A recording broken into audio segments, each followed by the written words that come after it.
The Texas Revolution. In 1821, Mexico received its independence from Spain. So now, instead of the area known as Mexico being ruled by Spain from afar as a colony, Mexico was its own country. Mexico sold Texan lands to Americans. So in the area known as Texas at that time, or Tejas, Mexico sold lands to Americans. Yet these people were still technically required to live under Mexican civil law. So any Americans that moved into Tejas were required to follow Mexican civil law. They had to follow the Mexican rules. They couldn't follow American rules or just have their own rules. They were still supposed to abide by Mexican rules. So they had to practice Catholicism.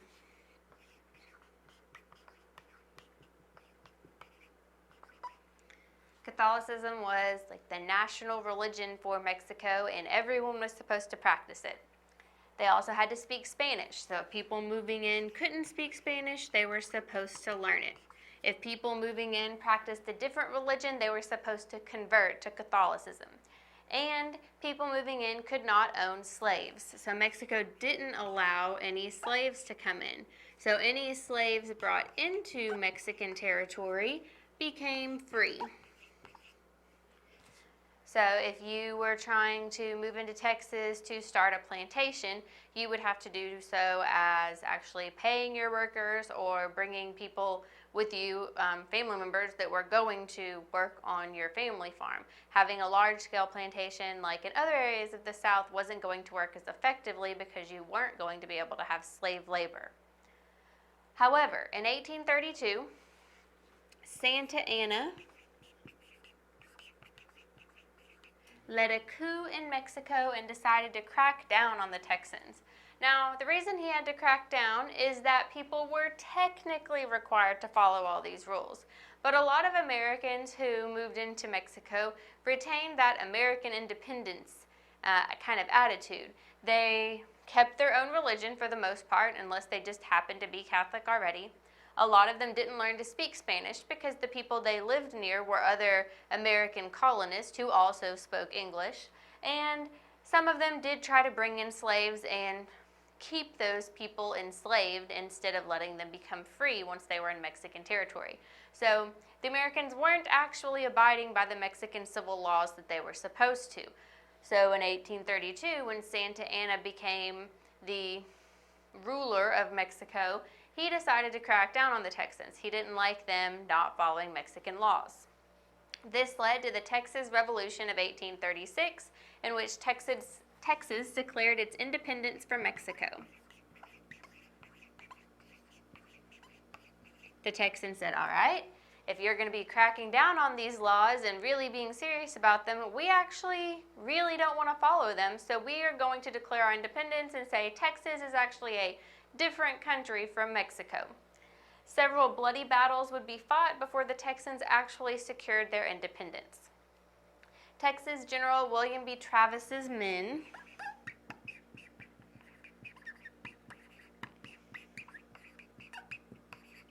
were massacred by Santa Anna's forces at the Alamo, in which Davy Crockett, Jim Bowie, and Travis were killed. So this is one of the bloodiest battles of the Texas Revolution. General William B. Travis was the commanding officer at the Alamo, and Davy Crockett and Jim Bowie were two other well-known Texas figures, especially during the Revolutionary times, and all three of them died during this battle. And there were some people who tried to surrender, but Santa Anna had ordered, take no prisoners, he wanted everyone killed. So most people at the Alamo were killed. There were a few survivors who weren't military personnel or involved in the fighting at all, and those people were allowed to survive. But for the most part, anyone who was a soldier or officer was killed instead of being taken as prisoner to later be exchanged or freed in exchange for money. So This was a very bloody battle during the Texas Revolution. Now, after suffering some other defeats, the Texans, now led by Sam Houston,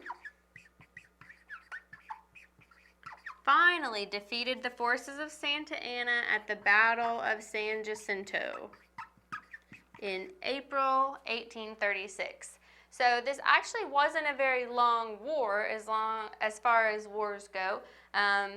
They declared their independence in the later part of 1835. Everything was finalized in early March of 1836, and then by April of 1836, Santa Anna had been defeated. So there was fighting going on during this whole time, but as far as length of wars, this one wasn't really that long. It was just very bloody for how long it actually went on.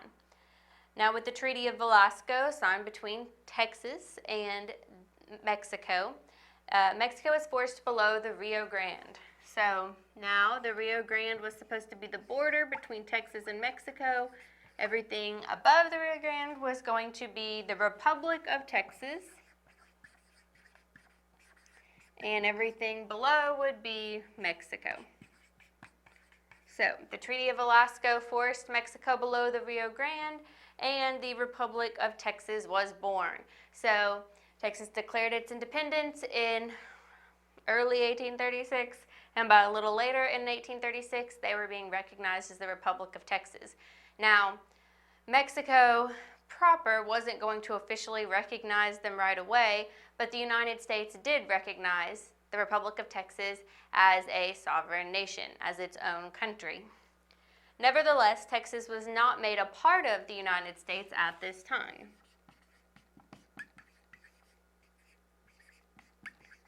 Mainly because the issue of slavery was still so controversial. So if the United States had taken in Texas, they would have been taking in another area that supported slavery or allowed slavery. And even though slavery was not technically allowed by Mexico in the area where American settlers were settling in Texas, Americans had still been bringing in slaves, and the area of Texas was still allowing slavery for the most part. So this would have been a big issue, and the United States didn't take in the United States, didn't annex the United States at this time. So the Texas Revolution was fought shortly after Mexico received its independence from Spain. Mexico became its own country. It allowed people to settle from America into the area known as Texas. But in 1832, Santa Anna decided to crack down on the Texans who weren't following Mexican civil laws. After several bloody battles, eventually Santa Anna was defeated by the Texans led by Sam Houston at the Battle of San Jacinto. And with the Treaty of Velasco, Mexico was forced below the Rio Grande. The Mexican border would now be at the Rio Grande with Texas above and Mexico below. And the Republic of Texas was born. Texas officially became its own sovereign country.